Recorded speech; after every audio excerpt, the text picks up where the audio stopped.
Welcome to your English Toolbox, where we train your ears step by step. Want to take your learning even further? Find your English Toolbox on YouTube to watch every episode with subtitles. It is the best way to support this project, and we truly appreciate it. Hello, friends, and welcome to this brand new journey.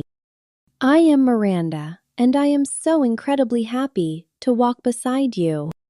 And I am Robert, your guide in this new space we have built just for you.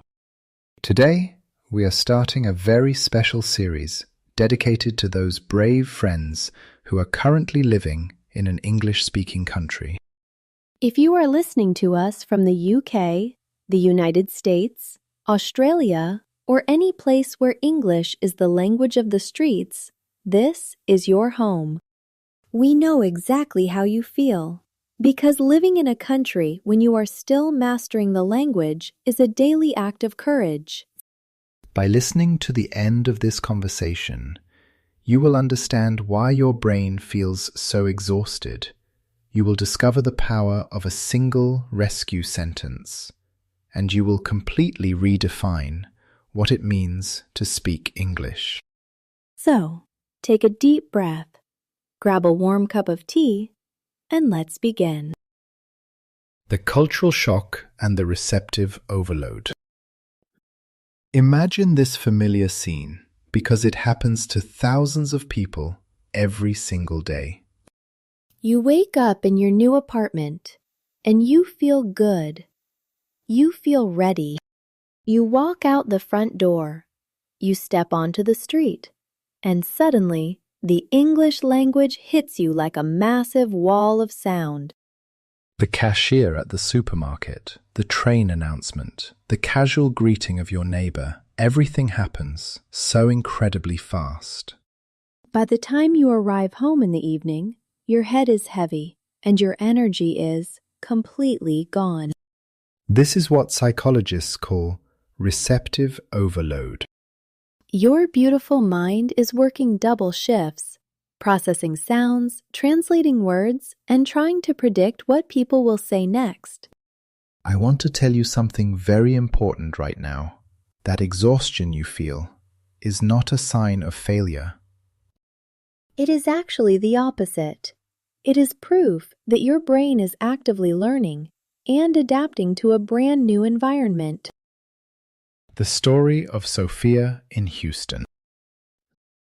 Let me share a real story with you. The story of a friend named Sophia, who moved to Houston, Texas, a few months ago. Sophia had a basic level of English.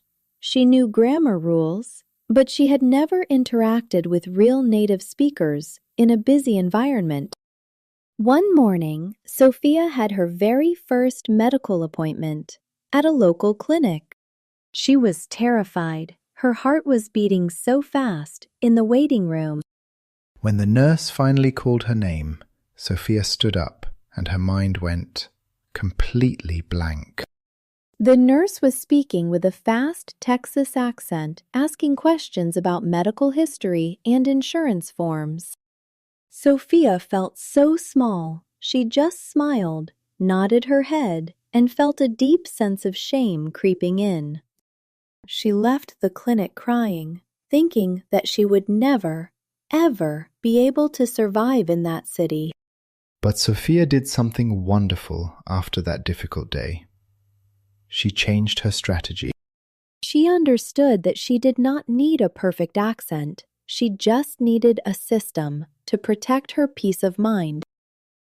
The empowering strategy. Accessing your rescue sentence. Sophia discovered what we call the rescue sentence strategy. When your level is basic, you cannot control how fast a native speaker talks, but you can control how you respond to them. Instead of smiling and pretending you understand, you must immediately use a clear, firm, and polite shield. Sophia practiced one specific sentence until it became an automatic reflex. She learned to look people in the eyes and say, My English is still improving. Could you please say that slowly? Notice how powerful that phrase is. It does not apologize. It does not say, I am sorry my English is bad. It states a beautiful fact. My English is improving, and it places the responsibility on the native speaker to speak with clarity. When Sophia went back to the clinic the following week, she used her rescue sentence with the receptionist. The result was magical. The receptionist smiled, slowed down her rhythm, and even helped Sophia fill out the paperwork. One single sentence completely changed the emotional dynamic of the entire room. Shifting your identity in the real world. This brings us to the core principle of our journey together. Identity precedes fluency. Many basic learners believe they will only belong in their new country when they speak fluent English. That is a dangerous trap because fluency takes time and you need to live your life today. You must change your identity right now. You are not a helpless foreigner struggling to survive. You are an active, capable, and courageous bilingual person in training. Every single time you go to a shop, every time you ask for directions, even when you make a mistake, you are building your new identity. Mistakes are not crimes. They are simply the currency you pay to achieve fluency. The natives you encounter every day are not judges. They are just people going about their business. When you speak slowly and deliberately, you teach them how to talk to you. The Sprint Final: Essential Habits for Immigrants. Let's review the 3 golden habits for your daily life from this moment on. First, stop translating every word in your head. Focus only on the main action verbs and nouns. Second, embrace the beautiful power of the pause. It is completely okay to wait 3 seconds before you answer a question. Silences feel long to you, but to a native speaker, they just look like you are being thoughtful and calm. And third, never skip an interaction because of fear. Choose consistency over intensity every single day. The Identity Close and YouTube Call to Action.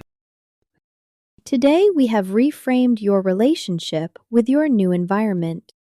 Remember Sophia, and remember that your current exhaustion is just your brain getting stronger. You are not just a visitor in this country. You are someone who belongs here. If you made it this far, you are truly committed to your English. Please head over to YouTube, search for your English Toolbox, and subscribe. Your support there means the world to us and keeps this podcast growing. Thank you so much for your trust and your beautiful courage. Stay strong. Be gentle with yourself. And we will see you in our next episode. Goodbye for now, friends.